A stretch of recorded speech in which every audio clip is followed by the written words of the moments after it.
भारतीय रेलवे 1 जून से 200 पैसेंजर ट्रेनों का संचालन शुरू करने जा रहा है। इन ट्रेनों में सफर करने के लिए 21 मई से ही टिकट बुकिंग शुरू हो चुकी थी। रेलवे में सभी स्पेशल ट्रेनों के लिए अग्रिम आरक्षण की अवधि 30 दिन से बढ़ाकर 120 दिन कर दिया है। इनमें 12 मई से चल रही 15 जोड़ी राजधानी स्पेशल ट्रेन और 1 जून से चलने वाली 100 जोड़ी यानी 200 ट्रेनें शामिल हैं।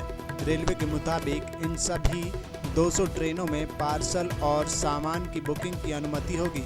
रेलवे की ओर से दी गई जानकारी के अनुसार 1 जून से परिचालित होने वाली 200 नई ट्रेनों के लिए आधिकारिक वेबसाइट और मोबाइल ऐप के अलावा चुनिंदा रेलवे स्टेशनों के काउंटर, पोस्ट ऑफिस, यात्री टिकट सुविधा केंद्र, आधिकारिक एजेंट, पैसेंजर रिजर्वेशन सिस्टम और कॉमन सर्विस सेंटर से भी टिकट बुक करवाए जा सकते हैं।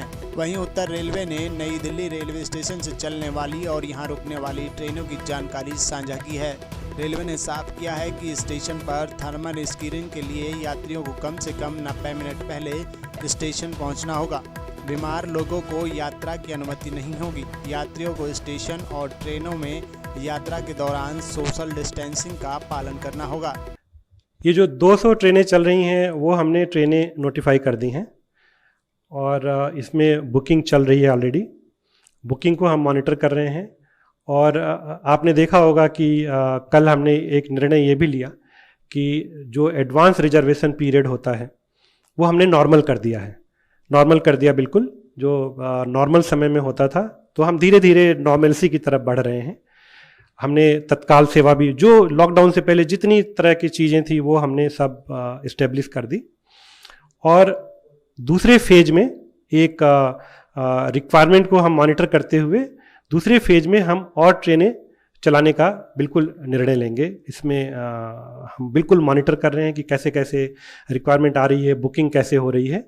और ये 1 जून से ट्रेनें चलने के बाद जहाँ भी ज़रूरत होगी, चाहे वो शताब्दी है, चाहे वो गरीब रथ है, चाहे वो दुरंतो है, जहाँ जहाँ जिस रूट पे रिक्वायरमेंट होगी वो चलेगी।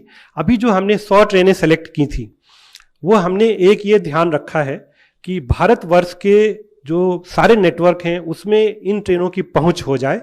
एक तो ये हमने ध्यान रखा। दूसरा, हमने एक एनालिसिस की, एनालाइज किया कि किन किन रूट पे ज़्यादा ट्रेनें चलती थी, जहाँ पे वेटिंग लिस्ट बहुत ज़्यादा होती थी, जहाँ रिक्वायरमेंट होती थी, उनके हिसाब से ये चला। जो आपने ऑनरेबल सुप्रीम कोर्ट का निर्णय के बारे में बताया, मुझे बहुत खुशी है कि ऑनरेबल सुप्रीम कोर्ट ने कल जो कहा, मैं आपको ये बताना चाहता हूँ कि वो चीज़ें हम लोग पहले से ही कर रहे हैं। हम फ्री खाना पीना सबको दे रहे हैं। ओरिजिनेटिंग स्टेट पे जो हमारी प्रोटोकॉल बना हुआ है, ओरिजिनेटिंग स्टेट पे ओरिजिनेटिंग स्टेट गवर्नमेंट उनको खाना पीना देती है। इन रूट हम उनको फ्री खाना पीना सब जगह दे रहे हैं। सेंट्रल कंट्रोल रूम से एक एक ट्रेन की मॉनिटरिंग हो रही है कि उनको समय पे खाना पीना मिले। और जो फेयर का आपने बताया, ऑनरेबल सुप्रीम कोर्ट ने भी कहा कि जो इसकी फेयर हैं वो स्टेट गवर्नमेंट्स, ओरिजिनेटिंग स्टेट और रिसीविंग स्टेट देंगे।